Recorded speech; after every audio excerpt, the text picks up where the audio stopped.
শ্রীমদ্ ভগবদ গীতা প্রথম অধ্যায় অর্জুন বিষাদ যোগ মন্ত্ররূপ শ্লোক 2। সঞ্জয় উবাচ দৃष्ट्वा तु পাণ্ডবানীকং বূঢ়াং দুর্যোধনস্তদা আচার্যমুপসংযম্য রাজা বচনমব্রবীত। সঞ্জয় বললেন, মহারাজ ধৃতরাষ্ট্রকে, যে সময় উভয়পক্ষীয় যুদ্ধের জন্য প্রস্তুত, ঠিক সেই সময় রাজা দুর্যোধন কিন্তু পাণ্ডবগণের সমাবেশ দেখে আচার্যের নিকট উপস্থিত হয়ে এই কথা বললেন। এই সঞ্জয়ের পরিচয় কি? সঞ্জয় মহারাজ ধৃতরাষ্ট্রের অত্যন্ত বিশ্বাসভাজন প্রধান অমাত্য ও সারথি। ইনি গবলগণ পুত্র নামে খ্যাত।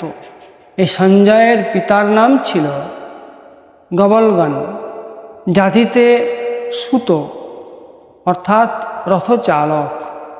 রাজা মহারাজাদের বন্দনা করাও এদের বৃত্তি ছিল। সঞ্জয় শব্দের অর্থ সংযোজিত করা। যিনি বুদ্ধিতে সম্ভাবনায় সংযোগ ঘটান তিনি সঞ্জয়। আর সঞ্জয় শব্দের আর এক অর্থ সম্যক জয়। সঞ্জয় যিনি ইন্দ্রিয় সমূহকে, অন্তরের রিপুসমূহকে সম্যক জয় করেছেন তিনি সঞ্জয়, অর্থাৎ সঞ্জয় নামের অর্থ। এখানে সঞ্জয় যুদ্ধের সংবাদদাতা, সাংবাদিক। ইনি অন্ধরাজ ধৃতরাষ্ট্রের চক্ষুস্বরূপ ছিলেন। এছাড়া সঞ্জয়ের আর কোনো পরিচয় মেলে না। স্বচক্ষে যুদ্ধ দর্শনের জন্য ভগবান ব্যাসদেব অন্ধরাজ ধৃতরাষ্ট্রকে দিব্যচক্ষু দিতে চাইলে ধৃতরাষ্ট্র তা গ্রহণ করতে অসম্মত হন। বললেন, আমি সমস্ত জীবন অন্ধ থেকে এখন আর শেষ জীবনে জ্ঞাতি কুটুম্বগণের নিধন দেখতে আমি চাই না, বরং আপনি এইরূপ ব্যবস্থা করুন যাতে আমি যুদ্ধের সমস্ত সংবাদ বৃত্তান্ত যথাযথ শুনতে পাই। ব্যাসদেবকে বললেন ধৃতরাষ্ট্র। তখন ভগবান ব্যাসদেব রাজ অমাত্য সঞ্জয়কে এমন দিব্য দৃষ্টি দান করলেন, অর্থাৎ বর দিলেন, যাতে সে এখানে বসে যুদ্ধের সমস্ত কিছু দেখতে পায় এবং যুদ্ধক্ষেত্রে উপস্থিত সকলেরই বার্তালাপ শুনতে পায় এবং তাদের মনোভাবও জানতে পারে। এবং সঞ্জয়কে ব্যাসদেব বললেন, তুমি যুদ্ধের সমস্ত সংবাদই মহারাজ ধৃতরাষ্ট্রকে শোনাবে। তাছাড়া সঞ্জয়ের যে যুদ্ধক্ষেত্রেও যাতায়াত ছিল তা দেখা যায়। শ্রীমদ্ ভগবদ্গীতার সমস্ত বাক্যই সঞ্জয়ের উক্তি, যা তিনি মহারাজ ধৃতরাষ্ট্রকে জানিয়েছিলেন।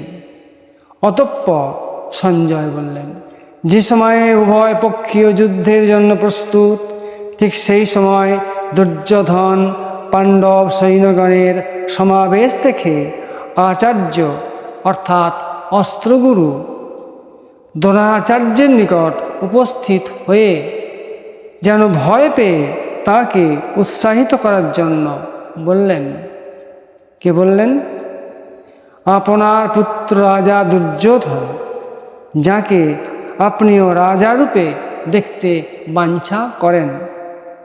যদিও সেই সময় কৌরব পক্ষের সেনানায়ক ছিলেন ভীষ্মদেব, তবুও আপনার পুত্র দুর্যোধন তার কাছে না গিয়ে গেলেন আচার্য দ্রোণাচার্যের কাছে।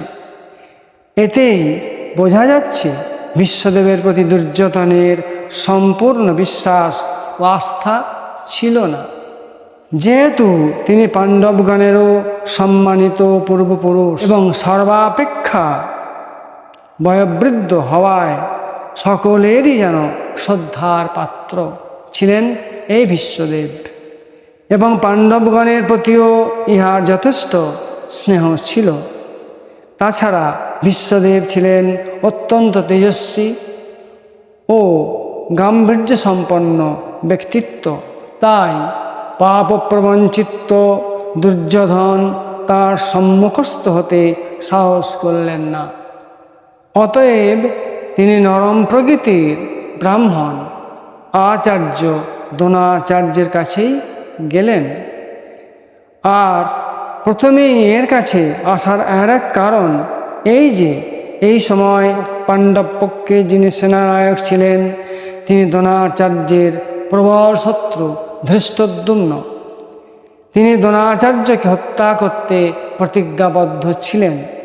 দ্রোণাচার্যের সেই শত্রুই যে আজ পাণ্ডব সৈন্যের বহু রচনার নায়ক, তা দেখিয়ে আচার্যকে যুদ্ধে উপস্থিত ও উদ্বুদ্ধ করাই যেন তাঁর উদ্দেশ্য, যাতে তিনি পাণ্ডবগণের প্রতি পূর্ণ স্নেহবশত যুদ্ধে শৈথল্য না করেন।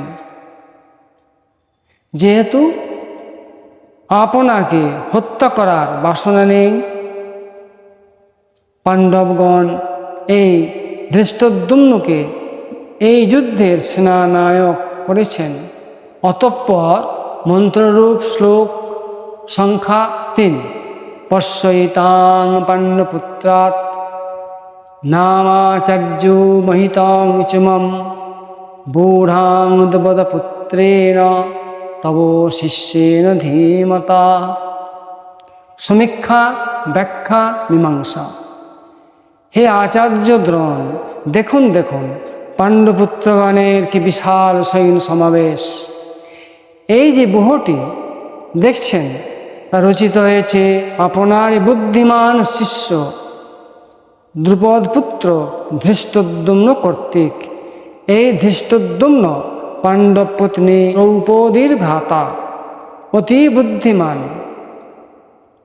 আর ইনিও এককালে আচার্য দ্রোণের অস্ত্রশিষ্য। তাই বললেন তব শিষ্যেন। কিন্তু কোনো এক সময়ে দ্রুপদের সঙ্গে দ্রোণের বিসম্বাদ হয়েছিল। তাই দ্রোণকে বধ করার জন্যই যজ্ঞ হতে ধৃষ্টদ্যুম্নের উদ্ভব হয়েছিল, যেমন উদ্ভব হয়েছিল দ্রৌপদীর। সুচতুর দুর্যোধন যেন কৌশলে সেই শত্রুতার কথা স্মরণ করিয়ে দিয়ে সতর্ক করে দিলেন, বুঝিয়ে দিলেন আপনাকে হত্যা করার জন্যই কিন্তু এই ধৃষ্টদ্যুম্নের উদ্ভব। এই দ্রোণাচার্য এক সময় দ্রুপদ রাজা কর্তৃক অপমানিত হয়ে তাঁর সহস্রব ত্যাগ করে কৌরব সভায় এসেছিলেন। তদ্বধি তিনি কৌরবগণেরই অস্ত্র শিক্ষক আচার্য পদে প্রতিষ্ঠিত ছিলেন, এবং আজ ইনি কুরু পাণ্ডব যুদ্ধে কৌরব পক্ষের একজন অন্যতম অতি নির্ভরযোগ্য সেনানায়ক। বিভিন্ন আকারে ও প্রকারে সৈন্যের বিন্যাসকেই বহু বলা হয়। জয় শ্রীকৃষ্ণ।